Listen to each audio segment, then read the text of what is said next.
Peter Elston joins us, Head of Asia Pacific Strategy and Asset Allocation at Aberdeen Asset Management. Aberdeen is an important player in India. They've got about $9 billion invested in Indian equities directly, and at this juncture it is important to get their India approach. Peter, good morning and thank you for joining us. Peter, straight off, you've been overweight on India, you like India. Given the way our rupee has moved and what could happen to Indian economy in the short term, are you worried about your India exposure? Well, we're thinking about increasing it. You know, these periods of volatility are ones that are most of the time very hard to anticipate.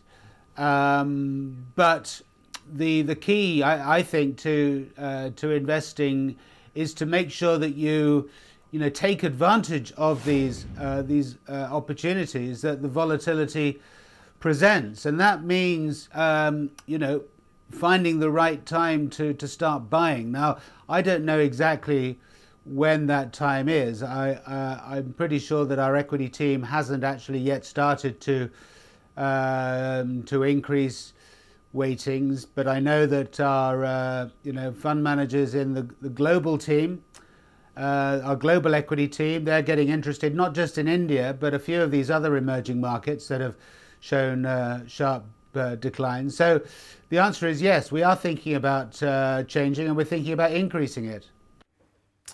Peter, hi, morning. So are you seeing any redemption pressure considering the kind of volatility and weakness that we're currently seeing in Indian markets? Yes, to some extent we are, which is, obviously what you would expect.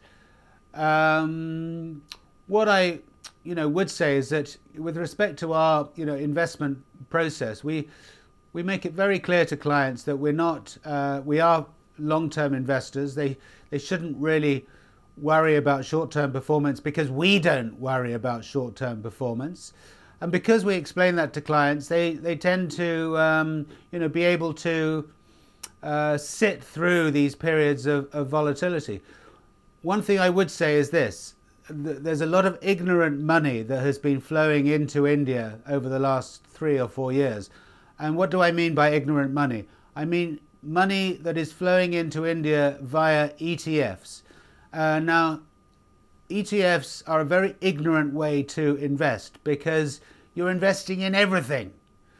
You're investing in the good companies, you're investing in the bad companies. It's, frankly, we think, a very flawed way of investing. It's a very cowardly way of investing. Pardon me, got to interrupt you there. It is 68.40 for rupee now. So forget about 68. Now it's going closer to 69.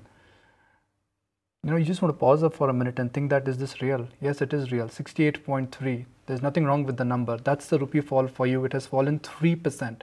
That makes it about 8.5% for this week. This week, 2.5 days, the intensity of sell-off is absolutely gut-wrenching.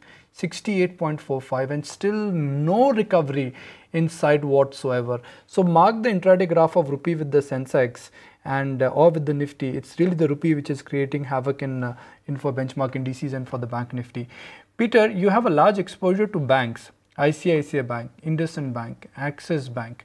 Are you now worried about your position there, and do you think banks have lost their safe haven status? Oh, crikey, I'm not even... I don't think they ever had safe haven status. I mean, perhaps relative to the state-owned banks, they would be considered relatively safe in some respects. But look, no bank is a safe haven.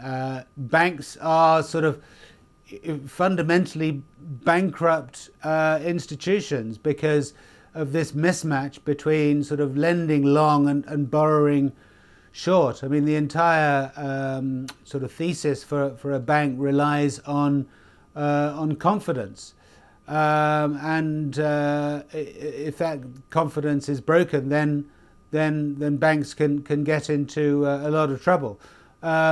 But look, all banks are subject to this monetary policy cycle. All banks are subject to this bad debt cycle that you'll get in any country.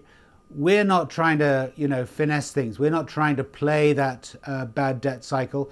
We accept the fact that our banks sometimes are going to have their margins squeezed either by what's happening on the monetary policy front or by what's happening on the provisioning front. Peter, it seems you are in no mood to reduce positions in Indian equities, are you? Absolutely right. We're not. With the benefit of hindsight, we might have reduced the weighting a little bit more on the basis that we were, I suppose, getting more and more noises from our companies that the sort of the growth picture was changing, but then that was probably the case for other countries as well around the region. So, one always has to look at this in a relative context.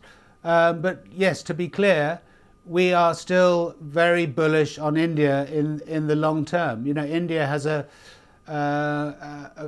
fantastic investment case. It's still pretty close to the very beginning of its growth trajectory. GDP per capita is still very low. It has a sort of vibrant democracy, which looks messy from the outside, but I think is, at the end of the day, the most effective way of getting the politicians to do what's necessary. In the near term, I think the politics is going to be a bit of a mess because, we're a year away from the election, and I suspect that any sort of changes, any proposals that get put forward are going to be populist policies rather than policies that are going to be, improving India's long-term competitiveness. But right, Peter.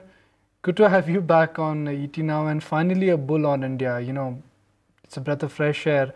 These guys are big and they are important. If an Aberdeen is not looking at reducing their exposure to India, that speaks well about their outlook on the Indian economy, especially some of the quality stocks now. But 150 points down on the Nifty, 450 points down on the Bank Nifty, and 410 points down on the Sensex.